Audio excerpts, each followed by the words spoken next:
First, you need a transmission filter kit. This was like 10 or 15 bucks. Comes with a new filter, a little seal for the filter,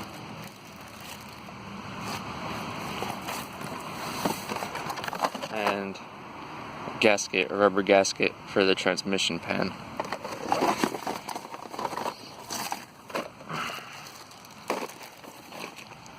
You'll also need some automatic transmission fluid. Just notice these are two different color ones, but it says it's the same thing. It takes Dextron 3 automatic transmission fluid, so anything that says it's compatible with Dextron 3, it'll work. This is the cheapest stuff that I've found. I always use this. I've always used this Super Tech Walmart stuff. It works pretty good. It's like 14 bucks for a gallon. People say online that only 4 quarts come out when you do this job, but like most transmissions that I've done, it's more than that. So I got 2 of these to be on the safe side, so we got like 8 quarts there. That'll be enough. Something to clean the old pan with, or clean the pan out rather. The red brake clean works better, but they didn't have that. But you know, brake clean is fine. Something to clean up all the dirt and mud and crap, not mud, but you know, stuff that's going to be in the bottom of the trans pan. And the transmission case you're going to have to clean too. We'll get into that later. You need a funnel to fill the new oil. Not a super big one because the hole's not super big where you fill it up. Something to clean the gasket surfaces on the pan and the transmission itself. You know, these toothbrush is good. This grout brush is good. I got a scraper tool, and we're probably going to need this screwdriver to take the old pan off, depending on how badly it's stuck. And then the bolts to hold the pan on is 13 millimeter, so you need a 13 millimeter socket. Probably an extension too will help. And rags, lots of rags. It makes a huge mess, and of course a drain pan. And I like to have like some OSB. OSB absorbs oil really good. If we spill some on the ground, it's not really a big deal here, but yeah, it will make a huge mess because there's no drain bolt. You got to take the pan off and let the fluid come out that way. You want to jack the car up, not jack the car up, you can, but I have to put it on ramps. Set the handbrake, chalk up the back wheel. It's good to take the car out for a little drive first. You know, I had to drive it here, so it's been running for like 20 minutes. Yes, that's most of the overview. So now I'm gonna drain the fluid, but before I do that, I'm gonna get in the car, run the engine, and we're gonna take the gears, take the transmission through all the gears in like a random order. I don't really know if you have to do that, but I hear it helps get all the fluid circulating and stuff. So start her up. Got about 130,000 on it. We've never changed the transmission fluid in this car. We've had it since it had about 100K on it, so probably needs a change. So we'll just move the transmission shifter through like gears just randomly. Go to park, to drive, go down to neutral.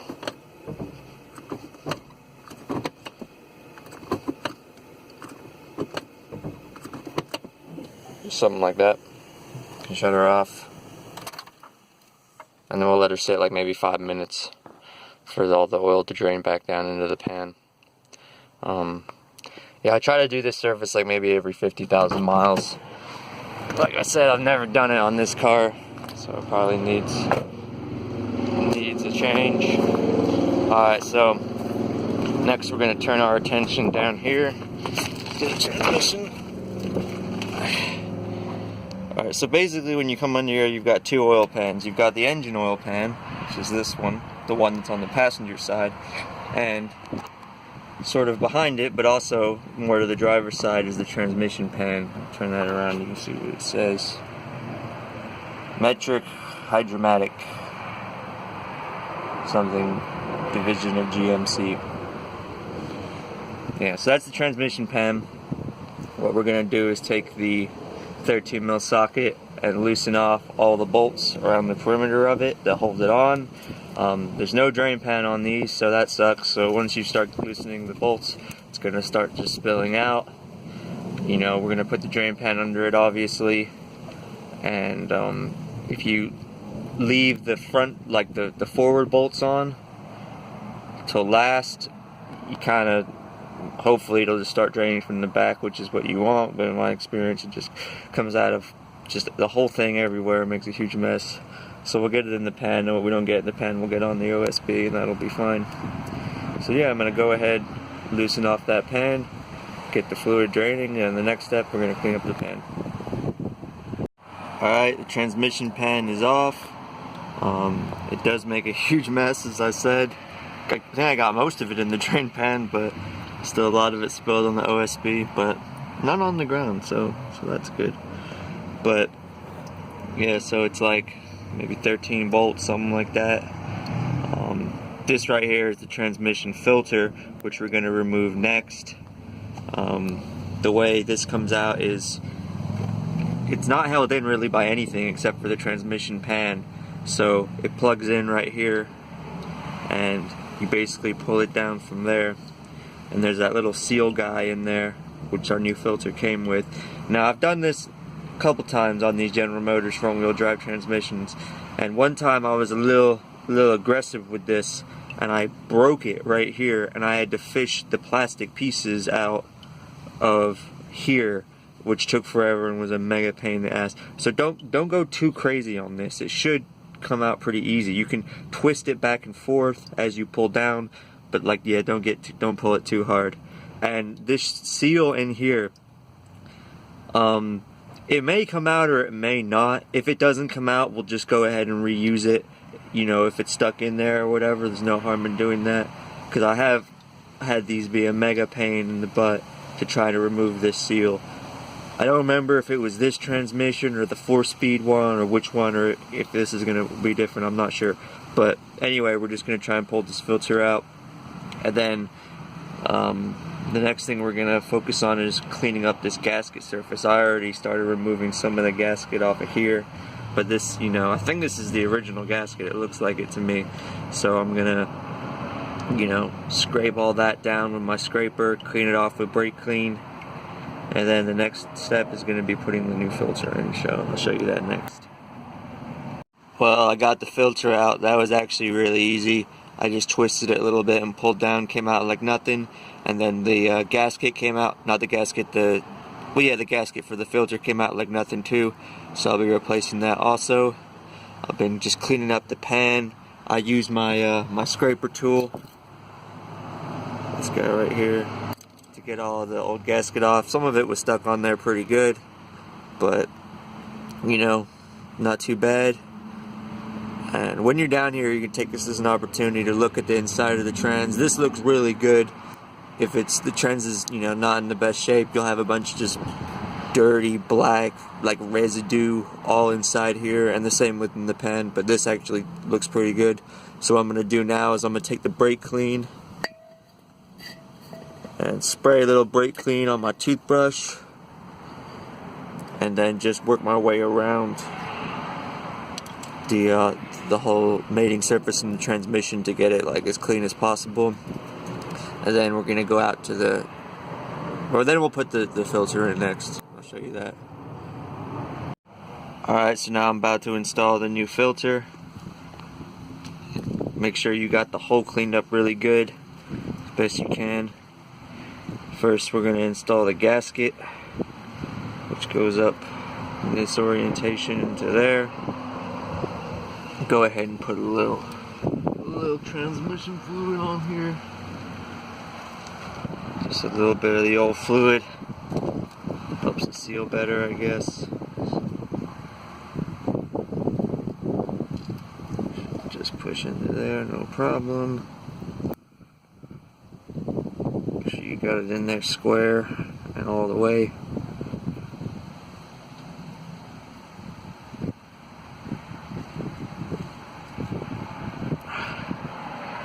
Cool. Now we'll install the new filter.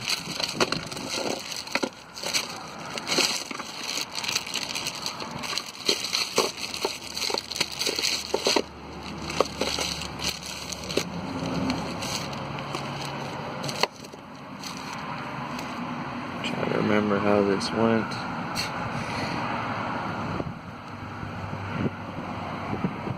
Just pushes up in there. Might take 2 hands. Yeah, I'm gonna put the phone down. It takes 2 hands. Sorry about that.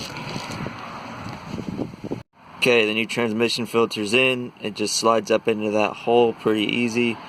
This is the orientation you want it in, such that this edge here is pretty well perpendicular to the side of the case. Or not perpendicular, parallel rather, to the side of the case. Make sure this is very clean, make sure it's flush, and make sure it pushes in all the way. So, push on that pretty good, make sure it's seated in there. Reason being, if there's any sort of gap or anything in here, the transmission, I think, will not even function. This whole thing has to be, like, basically fluid tight, or else the fluid pump won't suck, I'm pretty sure. So, that would suck if that happens. So, anyway, that's in there. Next, we're going to clean up the pan. Come out here. Here's the pan. This looks really good. I've experienced like this whole bottom piece here will just be completely covered in like a layer of just black nastiness. But this actually looks really good, and the fluid still has a little bit of a red coloration to it, so that's good. So what I'm going to do is get this last fluid out, clean it down good with the brake clean. There's also this magnet here. Take note of where the magnet was. And you can take the magnet off. Should be able to take the magnet off. There we go. And clean the metal residue off there really good and put it back in the same spot. Then I'm going to go around the exterior of it where the gasket seals, clean that up really good with the brake cleaner. And yeah, then the next step, we're going to seat the gasket on there. So I'll film more when I'm done cleaning this. Well, I got that pan cleaned up good now, and the magnet. Probably the hardest part is around all the bolt holes. Gasket material will be left behind, but just clean it up. Try not to scratch the surface or nothing, but just get it really clean. And next step is going to be to install the gasket. We're going to install the gasket and like a couple of the bolts to hold the gasket in place, and then usually the holes on the gasket are a little bit smaller than these, or than the size of the bolt rather, so it'll hold it in there, like the bolts won't just fall out.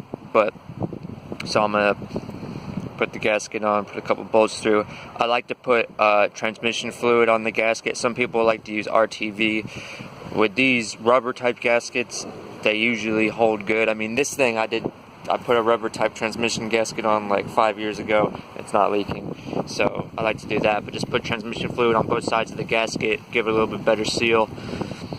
I'm gonna put the gasket on there, and a couple bolts through. That's what it looks like with the gasket on there. I went ahead and just put all the bolts through. So now I'm gonna put it back on the transmission, make sure everything's clean still. Another thing I should have said is make sure your bolts are clean. Clean your bolts before you put them back in here like this. But this is going to take 2 hands, but basically I'm going to go ahead and put it back in there. Make sure the filter doesn't move around from its position. Make sure it stays where it's supposed to go. And then I'm just going to finger tighten all of them.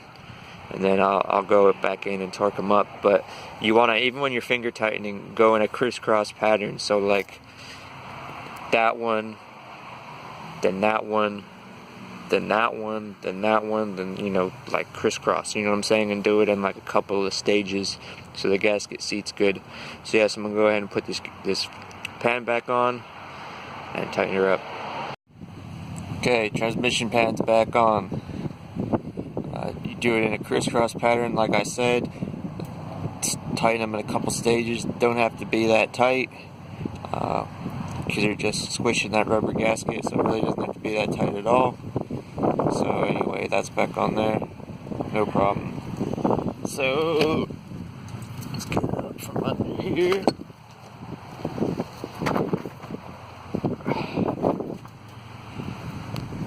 Next, I'm gonna add the fluid. Fill it on Cavalier, at least right here. There's a red dipstick cap covered thing. Pull that out. Put that somewhere clean.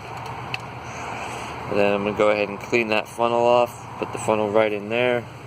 And I don't know how much it's going to take. We're going to start with 4 quarts. So I'm going to put 4 quarts in there, and then we're going to start up the engine. I'll show you that in a sec. Alright, got the dipstick in there. Not the dipstick, the funnel.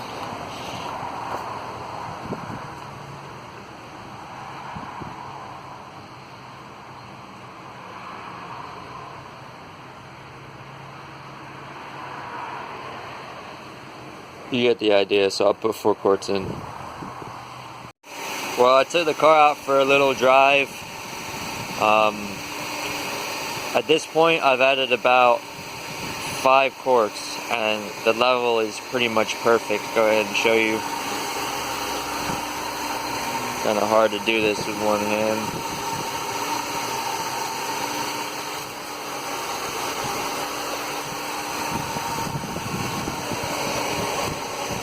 I don't know how good you can see, probably can't, but it's right there at the top of the crosshatched area, and that's where it should be with a hot engine in park, idling. Try to get this back in there. Yeah, there we go.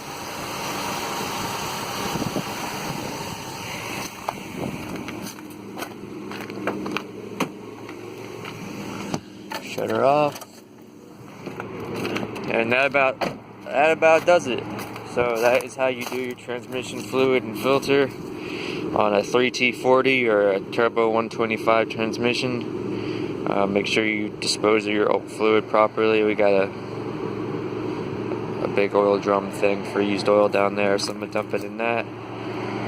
And yeah, that just about does it. If you want, you can check the level again. Maybe after a few hours of driving, might change. And also, check for leaks in case you screwed something up on the pan or gasket didn't seat right for whatever reason. Just check every now and then, maybe. And that should be it. So you should be good for another 50,000 miles at least on a transmission fluid change. So thanks for watching.